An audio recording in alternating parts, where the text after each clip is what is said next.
Бәріне сәлем. Сарымсақ, бұның пайдасы көп екенін бәріміз білеміз.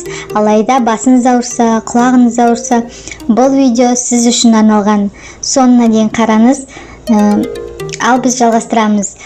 Үй жағдайында денсаулыққа, тамаққа да пайдаланамыз. Сарымсақ қабынуды басады, микробты жояды, иммунитетті көтереді.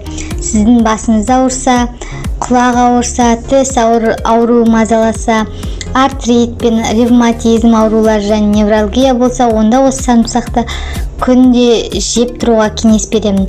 Бас ауруы мен құлақ ауруы ауырғанда бір сарымсақты бөліп жартысын құлаққа саласыз. Сыртынан бинт немесе марльмен орайсыз.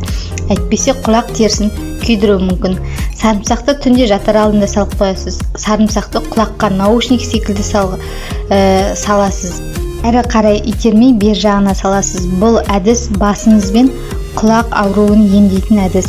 Видеода айтылған ақпараттың пайдасы тисе, комментарийға нәтижесін жазып бөлісіңіз және алдағы видеоны жіберу алмас үшін каналыма тіркеліңіз.